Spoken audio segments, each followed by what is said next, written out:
qu'on comprenne qu'un chrétien qui ne jeûne pas, qui ne prie pas, il est en train de rater le plan de Dieu pour lui.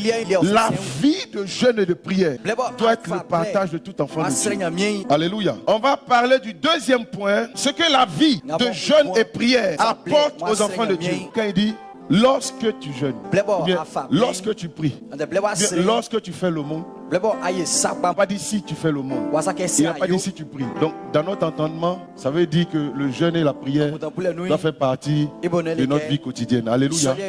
Alléluia. C'était la vie de Paul, c'était la vie même de Jésus.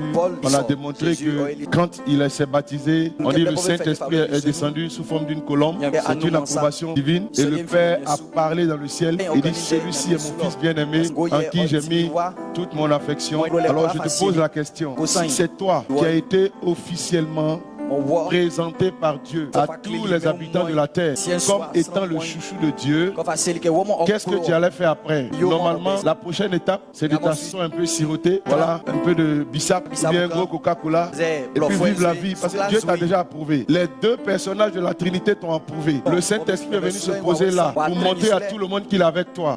Dieu a parlé dans le ciel, il dit celui-ci est mon fils bien-aimé en qui j'ai mis toute mon affection. J'en connais qui allaient commencer à faire leur carte de visite, changer un peu leur nom, apôtre interplanétaire, plusieurs gars de corps, on ne peut plus les attraper. Parce que Dieu même a rendu témoignage de toi. Mais la prochaine étape avec Jésus, Dieu l'a conduit dans un autre processus. Le Saint-Esprit le conduit encore, après tous ces témoignages publics, dans 40 jours de jeûne et prière, sans manger. Et on dit c'est le Saint-Esprit qui lie à quoi. Du coup, tu ne peux pas te soustraire à cela, puisque ton modèle c'est Jésus. Alléluia. Ça veut dire que Dieu va te conduire aussi à des moments de jeûne comme ça. Malgré qu'il rend un bon témoignage de toi, malgré que jusqu'à ici ta vie lui plaît, mais ça ne va pas empêcher Dieu de te conduire dans ta marche chrétienne, dans des dimensions de jeûne. Et c'est ce que le Seigneur est en train de faire pour ces 50 jours. Donne-moi un puissant amen.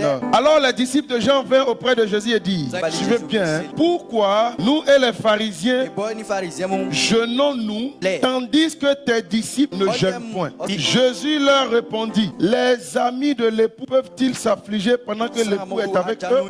Les jours viendront où l'époux sera enlevé et alors ils jeûneront. Il dit au verset 16, personne ne met une pièce de drap neuf à un vieil habit, car elle emporterait une partie de l'habit et la déchirure sera pire. Au verset 17, il dit, on ne met pas non plus du vin nouveau dans de vieilles outres. Autrement, les outres se rompent, le vin se répand et les outres sont perdues. Mais on met le vin nouveau dans des outres neuves et le vin et les outres se conservent. Alléluia, alléluia. Dans ce passage de Matthieu, quelle première remarque vous faites? Il y a des gens qui sont venus voir Jésus. Ils disent que eux ils jeûnent. Ils disent que les pharisiens aussi jeûnent. Mais ils ont remarqué que ceux qui marchent avec Jésus, eux ils ne jeûnent pas. Ils mangent seulement. Gaba matin, gaba midi, gaba le soir. Dis à ton frère, faut arrêter. Alléluia. C'est quel chrétien qui ne jeûne pas? Première remarque. Des gens peuvent marcher avec Jésus et puis ne pas aimer le jeûne et la prière. Beaucoup qui sont chrétiens et qui sont comme les disciples de Jésus. Ils aiment l'environnement de l'église. Ils aiment l'onction qui est dans la maison. Mais eux-mêmes, ils ne prennent pas le temps d'aller creuser personnellement dans le jeûne et la prière pour aller à un niveau supérieur. Tu peux être baptisé, tu peux être serviteur dans la maison. Puis la piété qui consiste dans le jeûne et la prière, ça te dirige. Tu veux faire, mais tu n'arrives pas à te discipliner pour aller jusqu'au bout. Le jeûne et la prière, c'est vrai, il y a la grâce, hein, mais ça appelle à une certaine discipline. Je te dis la vérité. Il n'y a aucun jeûne que tu vas faire et puis ton corps ne va pas te rappeler quelque chose. Il n'y a aucun jeûne que tu vas faire et puis ça va être facile. Mais à un moment donné, il faut pouvoir valoriser ce que tu fais. Dis, je sens des douleurs dans mon corps, je sens des douleurs dans mon estomac, mais j'ai un but à atteindre avec le Seigneur. Voici de telles personnes. Tu dis, malgré ça, tu persévères jusqu'à ce que tu aies la victoire. Alléluia. Parce que les prières du genre, oh Seigneur, fais-moi grâce, c'est vrai, hein? Mais je t'assure que ça ne va pas t'absenter de certaines lourdeurs ou bien de certaines tentations. C'est à toi de dire, je vais aller jusqu'au bout de l'engagement que j'ai pris avec le Seigneur. Et Dieu valide ça. Alléluia. Donc ne sois pas comme les disciples de Jésus qui profitent juste de la présence physique de Jésus parce qu'ils ont le maître avec eux.